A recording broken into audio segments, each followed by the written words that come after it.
The Vision Pro has been in the wild now for 3 months or so, and that's just about enough time to start assessing whether or not it has captured the imagination of the nation, or has it failed to clear that initial hurdle that comes just about the time that the initial excitement dies down. Hey there, friends on YouTube. My name is Jason, sometimes known as the JTL. This is Painfully Honest Tech. Tech so honest it hurts. If this is your first time here, thanks so much for being here. Hit that subscribe button. Come back and see me again.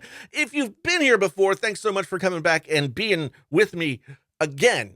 Let's talk about the failure of the Vision Pro. The first problem is the most obvious. Yes, Apple's products have always been expensive and you have to pay the Apple tax, but $3,500 base price for a device that's at best, a fun single-person entertainment device, and at worst, an expensive accessory for devices that don't really need it to be fully functional. Yeah, for the price of the Vision Pro, you can buy a 16-inch M3 Max MacBook Pro with 36 gigabytes of RAM and 1 terabyte of storage, and that will be your computer for the rest of your natural-born life. And that's even before you pay for the lenses and stuff like that you might need to get if you wear spectacles like I do.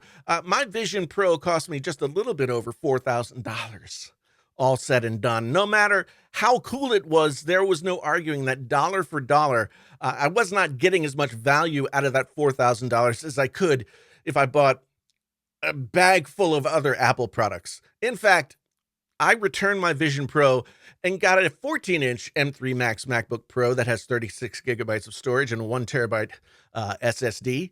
And I use this computer. I'm using this computer right now to record this. And I use it at least 8 hours a day to do all kinds of things. I write my books. I write my poems. I make my music. I do all kinds of things. I use this computer, and it's going to be my computer, or at least it could be, for the next 4 or 5 years. And even after that, it will have useful life that will go on for a long, long time. And you simply cannot say that about Vision Pro. No, you can't. And that brings me to reason number 2, the Vision Pro has failed. The complete lack of utility. Yes, you can duplicate your Mac's screen. You can't create virtual screens, but one version of the screen you already have. You can drop other Vision Pro apps alongside that single screen and create a virtual workspace. But that doesn't necessarily create a better workspace, one that you have to migrate to have a better experience. It creates a workspace that's dependent on wearing this thing on your face, as well as having a Mac and other stuff. I mean, yes, you can do stuff in Vision Pro without other devices. I did it, and it was cool, but it's not ready for prime time.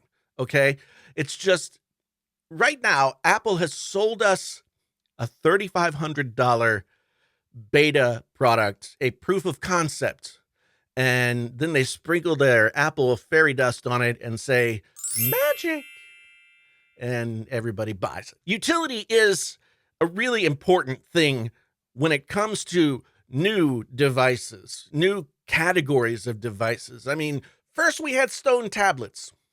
Then we had like the Gutenberg press. Then we had typewriters and computers after that, brother word processors, that kind of thing. Vision Pro, is Vision Pro like the next step in that through line? No. What is it then, if it's not? When you compare Vision Pro to the utility of other Apple products, you begin to see just how wide the gap is between Vision Pro and all those other Apple products really are. In the hierarchy of Apple products and their utility, the most useless besides Vision Pro is probably the iPad. It was a cool idea when it came out because it gave you a screen bigger than the 4-inch screen that was on your iPhone. But beyond that, it was just a bigger screen. It was a bigger screen, okay? The iPad gives you a bigger screen. And in the modern lineup of Apple products, its usefulness is debatable at best, but some people like it, some people don't. We'll leave it at that. There are some niches where iPad excels, visual arts for one, But anything other than media consumption, light web browsing, maybe some productivity work, the iPad is hobbled. Okay. The operating system is one problem. It's been crippled by Apple's insistence on keeping it on an embiggened version of iOS. I don't care if they call it iPad OS. They haven't added anything that's really all that useful to me. The thing begs for Mac OS. Every time I try and use it, I was like, oh, geez, I wish I could just use this with like real apps and not just watch a movie or YouTube or, whatever else it is that you might want to do. But you can't even say that about Vision Pro. Vision Pro can't get anywhere near the iPad level of utility. And that brings us to the elephant in the room. Number 3, Vision Pro lacks anything, not a single thing that you could call a killer app. There's nothing about the Vision Pro that solves a problem for the user, especially not as the most expensive piece of gear you might ever buy for your computing life. Look at Apple's most successful products, and you'll soon see this played out. The Mac brought a WYSIWYG, what you see is what you get, user-friendly interface to computers, and then it brought the iMac, which brought it just kept improving the experience and making computing better for people. The iPod put 1,000 songs in your pocket when previously carrying around 1,000 songs would require like a wheelbarrow or a mule or whatever we used back in the olden days.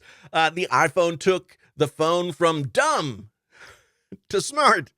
And was at the forefront, arguably the leader, maybe not even arguably, but anyway, it took all the stuff off our desk and made it all into this thing. And now none of us can live without this thing. Is anybody going to say at any time soon they can't live without Vision Pro? No, because Vision Pro does none of those things. It doesn't change the paradigm. It's a very expensive parlor trick for an audience of one. You can't share it with your friends. You can't take it out in public. And your friend sees your phone and thinks, oh, geez, I better get a new phone. But then your friend sees the Vision Pro and they can't imagine what's going on inside there, no matter how cool it might be. Vision Pro doesn't do anything better or move the needle forward in any significant way compared to the devices that we have right now. It's a better AR, VR, spatial computing, whatever you want to call it, headset, especially when you compare it to others from the last 10 years. But we know that nobody cares about that stuff. The only place where there's been a market has been gaming. And Vision Pro is definitely not a gaming device. You can't, are there games? Can you even play Beat Saber on it? I don't know. I didn't keep it long enough to try and get Beat Saber on there. And don't try and tell me that Apple Arcade is gaming. Just don't. The true worth of a new product comes in how much a user can say, great, now I can finally, or this thing will make it easier to. Vision Pro doesn't do that, and I don't see it doing it anytime soon. Every transformational paradigm shifting product has done that. You could see it right at the very beginning. You might think like the iPhone was too expensive when it came out, but you could definitely see how cool it would be to have a touch interface instead of keys. You could definitely see how it would be cool to have like full size screen with internet on it. You could see it. You could understand. Not so with the Vision Pro.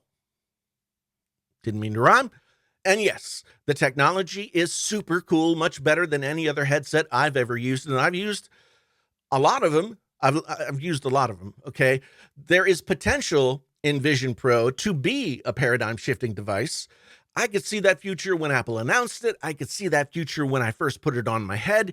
It is extremely cool, but it didn't change my life.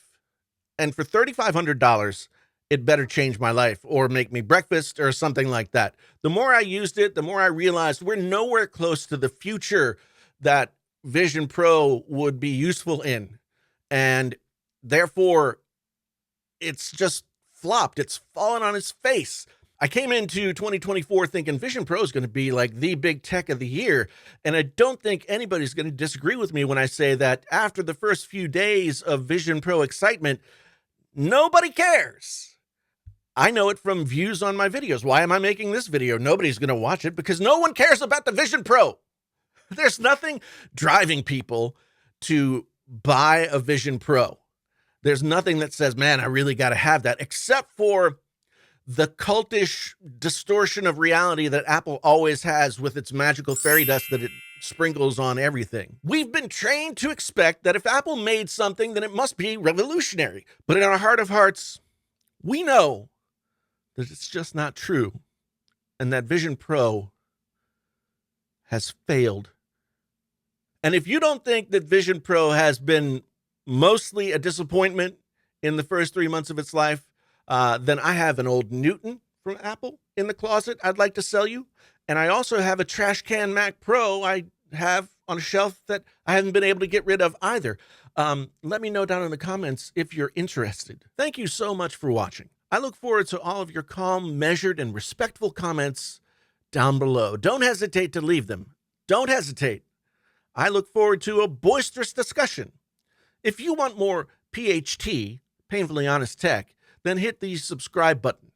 I tend to make videos that anger people 2 or 3 times a week, mostly. If that sounds like something that you want to check out, then come on back and see me sometime. I'm also in the midst of retooling my membership program with giveaways of stuff that companies send me that I don't have room to keep anymore, and other fun things that you can only get if you become a member. Get in on the ground floor now.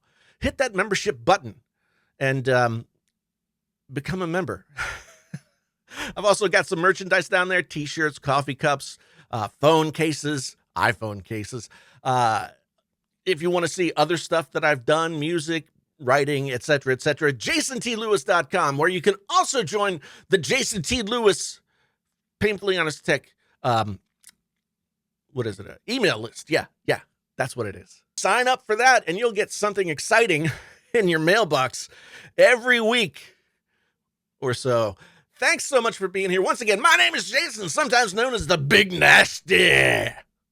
This is Painfully Honest Tech. Tech so honest that it hurts. Until the next time, I am out.